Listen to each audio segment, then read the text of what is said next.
اعوذ باللہ من الشیطان الرجیم بسم اللہ الرحمن الرحیم رب اشرح لی صدری ویسر لی امری واحلل عقدۃ من لسانی یفقہوا قولی آمین یا رب العالمین۔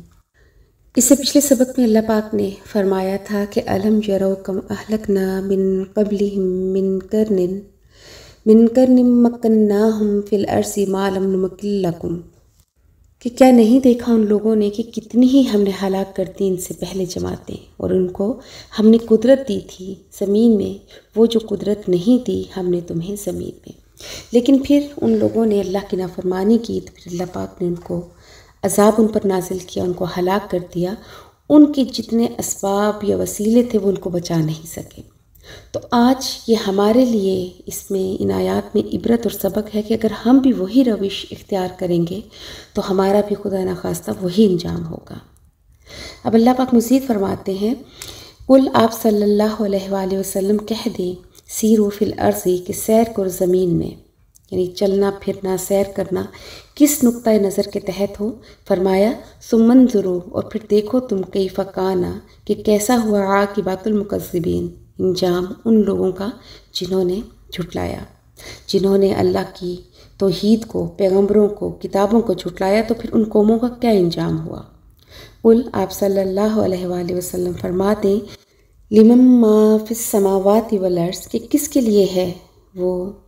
جو کچھ مخلوق آسمانوں میں ہے اور زمین میں ہے۔ قل اللہ، آپ کہہ دیں اللہ ہی کے لیے، کتبہ لکھ دی اللہ نے، علی نفسہ الرحمہ، اپنی ذات پر رحمت۔ کیونکہ مشرکین بھی اللہ کو مانتے تھے، جب بھی ان سے پوچھا جاتا تھا کہ اس کائنات کو بنانے والا کون ہے، اس کا مالک کون ہے، تو وہ اللہ ہی کا اقرار کرتے تھے۔ لیکن انہوں نے اللہ سے شرک اس طرح کیا کہ اپنے بت، وسیلے اس طرح کے گھڑ لیے اور کہا کہ یہ اللہ کے لاڈلے ہیں، اللہ کے فیورٹ ہیں، یہ بھی ہمیں اللہ کے ہاں عذاب سے چھڑوا لیں گے۔ تو اللہ تعالیٰ نے اس چیز کا ان کو کہا کہ ایسا ناممکن ہے کہ اگر تم اللہ کے ساتھ کسی اور کو شریک ٹھہراؤ اور پھر اللہ سے نجات کی امید رکھو۔ بخاری شریف میں ایک روایت آتی ہے کہ اللہ پاک نے عرش کے کنارے پر لکھا ہوا ہے، رحمتی سبقت علی غضبی، کہ میری رحمت میرے غصے اور عذاب سے بہت آگے ہے، یعنی غالب ہے میرے غصے پر۔ اب یہاں پر اشارہ مومنین کی طرف ہے، کیونکہ ظاہر ہے کہ اہل مکہ جو مومن ایمان لا چکے تھے ان کو زندگی میں بہت تنگی کا سامنا تھا۔ اسی طرح سے آج بھی جو اہل ایمان اللہ کی راہ پر چلتے ہوئے بہت سے مصائب کا سامنا کرتے ہیں اور پھر ان پر صبر کرتے ہیں، تو پھر اللہ نے ان کے لیے کہا کہ تم اہل ایمان کے لیے رحمت کا نزول ہوگا اللہ کی طرف سے۔ تو مایوسی میں نہ جانا، کسی وسوسے میں نہ پڑنا کہ جیسے کہ پتہ نہیں ہم دنیا میں تو تنگی برداشت کر رہے ہیں لیکن آخرت میں ہمارے ساتھ وہ کچھ نہ ہو جو ہم سے دنیا میں قرآن یا نبیوں کے ذریعے وعدے کیے گئے۔ یہ نہ ہو کہ یہ سب صبر کرنا، برداشت کرنا تکالیف کو، یہ سب ضائع چلا جائے۔ اور ویسے بھی ہمارے جیسے برے اعمال ہیں، نافرمانیاں ہیں، اگر ہمارے اعمال اور نافرمانیوں کی طرف اللہ دیکھیں تو شاید ایک لمحہ بھی ہم زندہ رہنے کے قابل نہ ہوں۔ دنیا میں وہ مجرم قومیں بھی موجود ہیں جو اللہ کے وجود کا اقرار ہی نہیں کرتی، اور یہ سب اللہ کی رحمت کا نتیجہ ہے کہ ہم ابھی تک دنیا سے فائدہ اٹھا رہے ہیں، سانس لے رہے ہیں۔ تو اللہ پاک فرماتے ہیں لَيَجْمَعَنَّكُمْ، تو البتہ ضرور وہ تمہیں جمع کرے گا، إِلَى يَوْمِ الْقِيَامَةِ، قیامت کے دن، لا ریب فیہ، کہ جس میں کوئی شک نہیں۔ اسلام کے بنیادی عقائد میں سے یہ ایک عقیدہ ہے قیامت کا بھی، کہ قیامت ضرور آئے گی، زندگی ختم ہوگی، اور اگلی زندگی میں جب اصل زندگی شروع ہوگی تو ہمیں ہمارے اعمال کا بھی جواب دینا ہے۔ تو الذین خسروا انفسہم، وہ لوگ کہ جنہوں نے نقصان میں ڈالا اپنی جان کو، فہم لا یؤمنون، اور پس وہ ایمان نہیں لاتے۔ وَلَہُ، اور اسی کے لیے ہے، ما سکن فی اللیل، جو کچھ ٹھہرا ہوا ہے رات میں، والنہار، اور دن میں۔ یہاں مقابلے کا لفظ محذوف ہے، وما تحرک، جو شے متحرک ہو جاتی ہے دن کے وقت۔ قرآن میں مقابلے کے لفظ کو حذف کر دیا جاتا ہے تاکہ ہم خود اپنی عقل سے کام لیں اور اس کو دیکھیں۔ تو یہاں پر ہوگا ما سکن فی اللیل وما تحرک فی النہار، کیونکہ ظاہر ہے کہ دن سکون کے لیے نہیں بنایا گیا۔ وہو السمیع العلیم، اور وہی سننے والا اور جاننے والا ہے۔ اگلی آیت میں کفار مکہ کے ایک اور منصوبے کا ذکر ہے، اس کا جواب اللہ پاک نے فرمایا کہ ایک مرتبہ مختلف خاندان برادریوں کے سرداروں نے آپس میں مشورہ کیا اور ایک منصوبہ بنایا اور ایک فارمولہ لے کر آپ صلی اللہ علیہ وآلہ وسلم کے پاس آئے اور کہنے لگے کہ محمد، یہ مکہ مکرمہ کے سردار آپ کے پاس ایک آرزو لے کر آئے ہیں، وہ یہ کہ ہم چاہتے ہیں کہ یہ لوگ جس طرح سے آپ کے آنے سے پہلے پیار محبت کے ساتھ رہتے تھے، ایک مذہب اور ایک عقیدہ تھا، آپس میں کوئی اختلاف نہیں تھا، کوئی لڑائی نہیں تھی، لیکن جو ہی آپ نے اپنی نبوت کا دعویٰ کیا، اپنا ایک مذہب پیش کیا لوگوں کے سامنے، تو گھر گھر میں لڑائی ہے، باپ بیٹے کا مخالف ہے، بھائی بھائی کا مخالف ہے، گلی بازار میں جھگڑے ہیں، اور چونکہ ان تمام حالات کے آپ ذمہ دار ہیں، بات آپ نے شروع کی، اس لیے ہم آپ کے پاس آئیں کہ کسی طریقے سے جھگڑا ختم ہو جائے، اور وہ اس طرح سے ہو سکتا ہے کہ آپ ہمارے خداؤں کی پوجا کریں اور ہم آپ کے خدا کی پوجا کریں اور اکٹھے مل جل کر رہیں۔ تو اللہ پاک نے اس کا جواب دیا اور فرمایا قل اغیر اللہ، آپ کہہ دیں کہ کیا اللہ کے سوا اتخذو ولیًا، بناؤں میں کارساز یا معبود، فاطر السماوات والارض، جو پیدا کرنے والا ہے آسمانوں کا اور زمین کا۔ فاطر، اس کا مطلب یہ ہے کہ ایسی کوئی چیز جس کی پہلے کوئی مثال نہ ملتی ہو، تو اللہ نے اس کو اپنی قدرت کاملہ سے جس طرح چاہا اس کو پیدا فرمایا، اور اب تم اپنا کارساز، اپنا مولا، اپنا ولی اللہ کے علاوہ کسی اور کو بناتے ہو، جبکہ تم بھی اس کو مانتے ہو کہ اللہ ہی ہے جس نے ان سب چیزوں کو تخلیق کیا۔ وَهُوَ يُطْعِمُ، اور وہ کھلاتا ہے، وَلَا يُطْعَمُ، اور اس کو نہیں کھلایا جاتا۔ قل، آپ صلی اللہ علیہ وآلہ وسلم کہہ دیں انی امرت،